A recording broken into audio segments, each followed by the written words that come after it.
इस वीडियो में हम ADO.NET का यूज करके एक और प्रोजेक्ट तैयार करेंगे जिसमें हमें सबसे पहले एक एप्लीकेशन क्रिएट करना है, डेटाबेस क्रिएट करना है and establishing connection between the application and database. इसके बाद हमें क्या करना है, उस एप्लीकेशन और डेटाबेस के बीच में कनेक्शन क्रिएट करना है एंड डिस्प्ले रिकॉर्ड्स।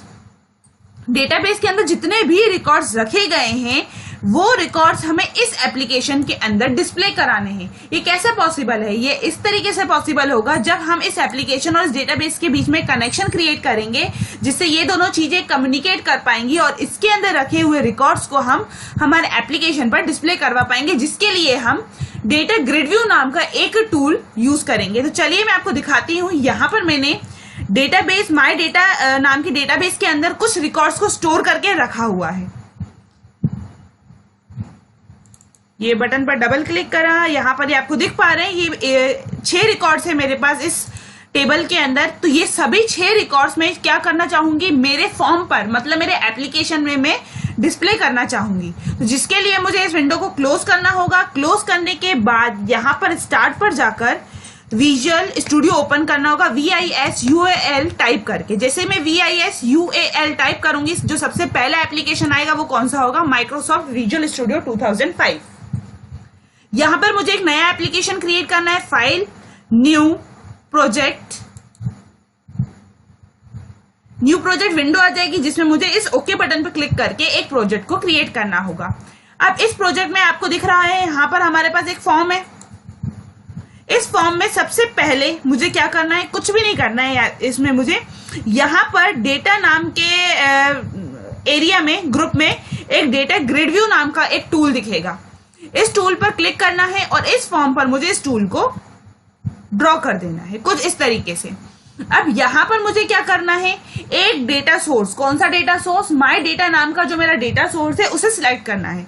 सिलेक्ट करने के लिए मुझे जाना पड़ेगा इसके अंदर, यहां पर दिख रहा है आपको ऐड प्रोजेक्ट डेटा सोर्स, इस पर आपको क्लिक करना है। अब हम क्या ऐड करेंगे, जाहिर सी बात है डेटाबेस ऐड करना है, तो डेटाबेस पे क्लिक करेंगे और करेंगे नेक्स्ट। नेक्स्ट के बाद यहां पर एक विंडो आ जाएगी जिसमें मुझे कनेक्शन क्रिएट करने के लिए नया कनेक्शन लेना है, तो न्यू कनेक्शन पे क्लिक करेंगे। न्यू कनेक्शन के बाद हम ब्राउज पर क्लिक करेंगे। ब्राउज के बाद आपकी स्क्रीन पर डेस्कटॉप वाली विंडो आ रही होगी और यहां पर मुझे माई डेटा जो मेरा डेटाबेस है उसको सिलेक्ट करके ओपन करना है। ओपन करने के बाद मुझे इस टेस्ट को देखना है कि टेस्ट जो कनेक्शन है वो सही में क्रिएट हुआ है या नहीं। तो टेस्ट कनेक्शन पे क्लिक करा, test connection succeeded, okay button पे क्लिक कर देंगे और करेंगे ओके। अब इसके बाद मुझे क्या करना है, आगे की प्रोसीजर को फॉलो करना है। नेक्स्ट करना होगा, इसके बाद मुझे करना है यस, इसके बाद करना है मुझे अगेन नेक्स्ट। यहां पर उसके अंदर उस माई डेटा नाम डेटाबेस के अंदर क्या है, टेबल है, तो हमें यहां पर क्या चाहिए, टेबल चाहिए। टेबल को सिलेक्ट करके आपको कर देना है फिनिश।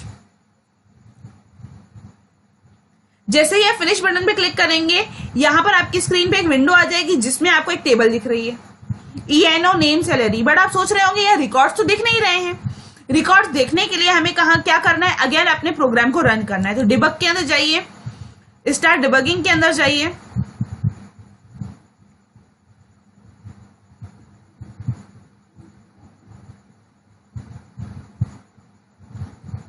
तो यहां पर एक जो है थोड़ी सी वो प्रॉब्लम बता रहा है, जैसा कि मैंने आपको पहले वाली वीडियोस में भी बताया था। तो इस प्रॉब्लम को सॉल्व करने के लिए हमें क्या करना होगा, अगेन हमारे प्रोग्राम को रन ओवर करना होगा। रन ओवर करने के बाद आपको कहां जाना है, प्रोजेक्ट के अंदर और विंडो एप्लीकेशन 40 के अंदर जाना है। यहां पर कंपाइल पर क्लिक करना है। कंपाइल के बाद यहां पे एडवांस कंपाइल ऑप्शन पे क्लिक करना है। यहां पे आप देख पा रहे हैं टारगेट सीपीयू के अंदर एनी सीपीयू लिखा हुआ है। यहां से जाकर आपको x86 सिलेक्ट करके ओके बटन पे क्लिक करना है। तो यहां पर आप देख पा रहे हैं कि यहाँ पे स्टार दिख रहा है। इस स्टार को हटाने के लिए आपको क्या करना होगा, कंट्रोल S प्रेस करना होगा सेव करने के लिए। राइट क्लिक करके इसे कर दीजिए क्लोज। क्लोज करने के बाद अगेन आपको क्या करना होगा, आपके प्रोग्राम को रन करना होगा आउटपुट देखने के लिए। तो जाइए डिबग के अंदर स्टार्ट डिबगिंग। तो अब आप देख पा रहे हैं आपकी टेबल के अंदर जितने भी रिकॉर्ड्स थे 101, 102, 103, 104, 105 एंड 106, तो वो सभी रिकॉर्ड्स डेटा ग्रिड व्यू की हेल्प से हमारे फॉर्म पर डिस्प्ले हो रहे हैं। तो ये एक और प्रोजेक्ट हो गया जिसमें हमें क्या करना होता है, डेटाबेस और हमारे एप्लीकेशन के बीच में कनेक्शन क्रिएट करना होता है, जिससे क्या होता है डेटाबेस के टेबल के अंदर रखे हुए रिकॉर्ड्स हम हमारे एप्लीकेशन पर डिस्प्ले कर सकते हैं।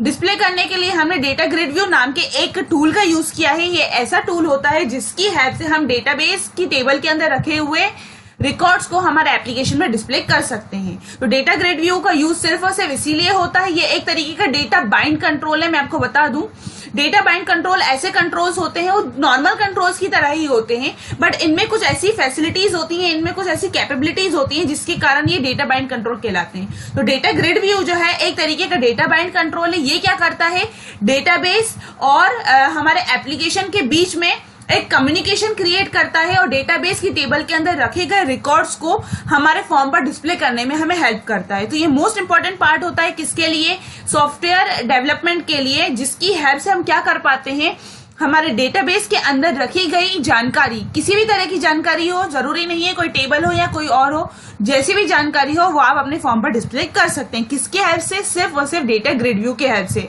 जिसके लिए ये सिलेक्ट नाम की कमांड का यूज करता है। जो पूरी कमांड होती है वो इस तरीके से होती है, सिलेक्ट स्टार फ्रॉम ईएमपी। इसने क्या किया, ईएमपी नाम की जो टेबल है उसके अंदर के सभी रिकॉर्ड्स को निकाला, देखा, रिट्रीव करा और उन सभी रिकॉर्ड्स को हमारे फॉर्म पर डिस्प्ले कर दिया। यहाँ पर सिर्फ और सिर्फ एक ही कमांड यूज होती है, वो कमांड है सिलेक्ट स्टार फ्रॉम ईएमपी। ये ऐसी कमांड है जो कि हमारे डेटाबेस में किसी भी तरह का कोई भी बदलाव नहीं करती है, बल्कि ये जो कमांड है उस डेटाबेस में रखे गए रिकॉर्ड्स को निकालती है, रिट्रीव करती है और हमारे फॉर्म पर डिस्प्ले कर देती है।